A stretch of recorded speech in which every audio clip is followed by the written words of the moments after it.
Hey everyone, welcome back to Wheelin' with Wally. Today I'm going to answer the question I get asked quite often, and that is the top 3 things to look for when you're buying a used Jeep TJ.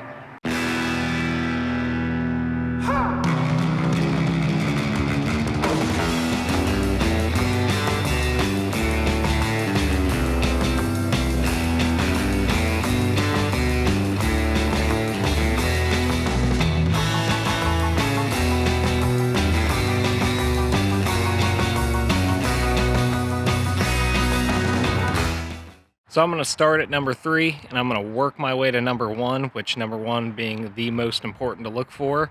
I do want to toss a small disclaimer in here. I'm not a mechanic, I'm not an expert.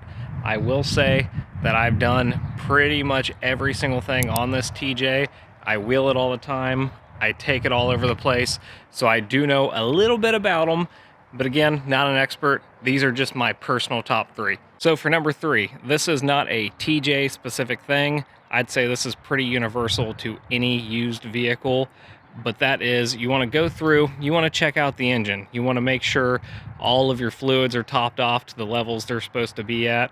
You want to see things like that your engine oil isn't milky on the dipstick. You just want to kind of go through, make sure there are no leaks anywhere in the engine.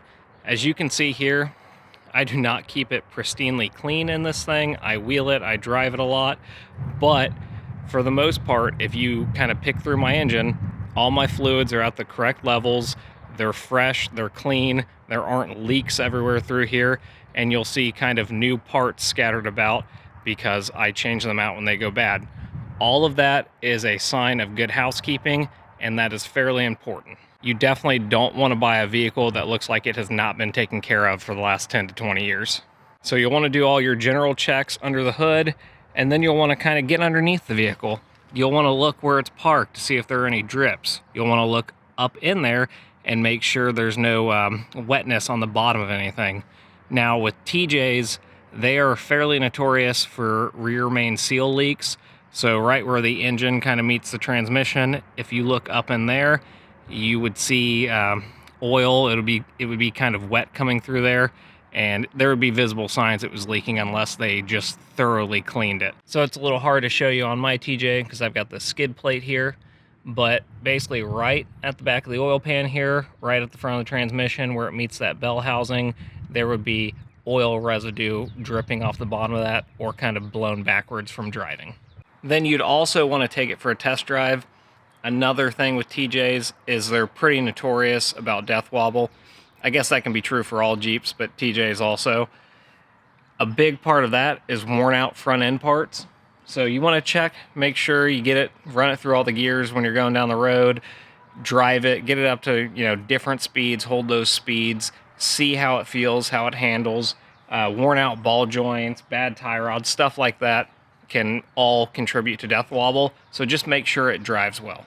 Moving on to my number 2 thing I personally would look for. I'm going to kind of tie 2 things together in this one, and that is the engine and overall modifications to the vehicle. You'll see, I'll loosely tie them together. Now, with the engine, I personally would not buy a 4-cylinder. Even with the 6-cylinder, this thing is super underpowered. The 4-cylinder is even worse. And I've seen a lot of the 4-cylinders only make it to around 100,000 miles before they blow up. These 6-cylinders, they're basically tractors for highway speeds. It is amazing. These things can go 200, 300,000 miles, no problem. So even if you're looking at one that's a little higher mileage, you still probably have a lot of life left in a 6-cylinder. And then moving on to modifications, I bought mine totally bone stock. I did not want to buy someone else's Frankenstein's monster where it was all cobbled together. I don't know what they've done to it. I don't know what might be wrong with it. I don't know if they've used quality parts. I wanted to do pretty much everything from a stock position forward so I would know the vehicle and know I was putting in parts I could trust. Along those lines, to tie it back into the motor, once you start adding a ton of weight to these things, like mine, I have a bunch of armor on there, really heavy rear bumper, rack, all that stuff.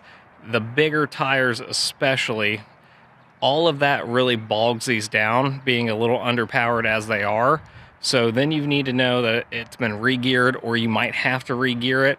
So it's just, to me, it's best start with a 6-cylinder. That would be my recommendation for you, and start from as much stock as you can. Not to say that you cannot buy a modified vehicle, especially if it's been well done and hopefully mostly by a professional.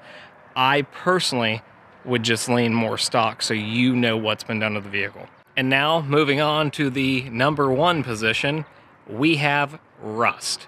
If you know anything about Jeeps, rust is a big issue, especially on TJs.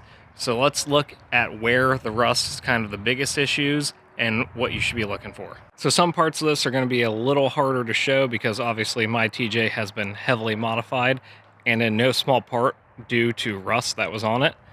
So one spot that they rust quite a bit is on the flat fenders, kind of where the hood mates. Water just pools up here and the fenders rot through. If you plan on doing aftermarket fenders, that might be a negotiating point. You could get it a little cheaper, but also not really care because you're going to replace the fenders. The second big spot they rust, like a lot of vehicles, is the rocker panels. So mine, when I bought it, had a little bit of rust bubbling through.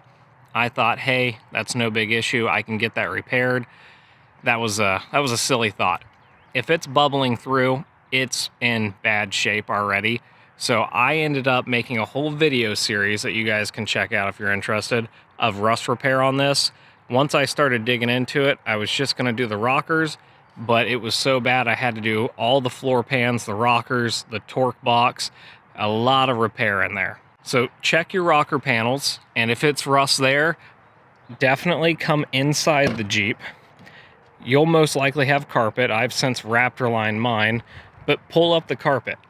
Check the floor pans, make sure it's not rotting through, see how it looks, because those carpets hold a ton of water, and when they do that, that moisture's trapped in there and it just rots out the floor pans, and they are very thin metal to start with. So while I was doing my rust repair, one spot that kind of surprised me how much rust there was and how bad it was where the roll cage mounts to the floor and the side here. It was totally rotted out. So I had to cut and shape all of this metal right here, weld it in, then I had to dig all this up, put new metal in here and new floor pans, and then I had to make new bolt holes through here and weld nuts on the other side to remount the cage securely. And I had to do that on both sides. It was so bad. You can even see my floor pans here. These are all new floor pans. This is seam sealer over all the welds from where I cut it out and welded in new floor pans. Another spot these things are notorious for rotting out at are the torque boxes here that run all along the floor pans.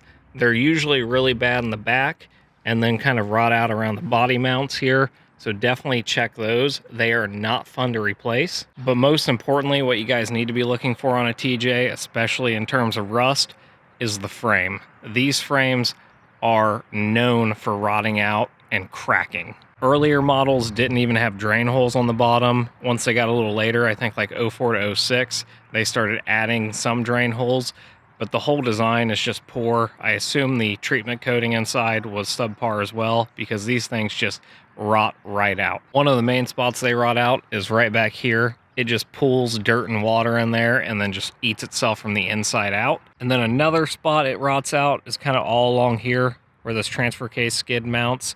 It just traps dirt and water in there as well and just kind of rots away. I'll be honest with you guys, my frame is not a great frame. It's in pretty poor condition, and one day I do expect it to just crack. I'm not too worried about that though, because when that happens, I plan on just kind of stretching the Jeep. You can buy replacement frames as well, so if it's very low, if you can get it for a couple $100s and you want to tackle that, it's not impossible to get one of these and repair it. But if you're not into that, definitely check the frame, because if you look at mine, this is, I mean, there's huge rust chunks in here. I clean this out every so often, and they just keep coming back. So this doesn't have a whole lot of life left in it.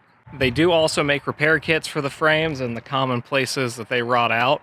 So again, It's all on your level of comfort, but definitely don't go in there blind and buy something that's in bad shape. If you still want the vehicle, use that stuff to negotiate the price down. So anyway, guys, that covers my top 3 things to look for. Let me know down in the comments if you have any questions or there's anything you think I missed that people should know. I just wanted to make a kind of a quick little video and hopefully save anyone from making a mistake. I kind of did. It worked out because I was modifying this heavily anyway, but I wish I had known some of these things a little better before I bought mine. So hopefully this video helps you guys. Please check out my other videos. Thanks for watching. I'll see you guys on the next one.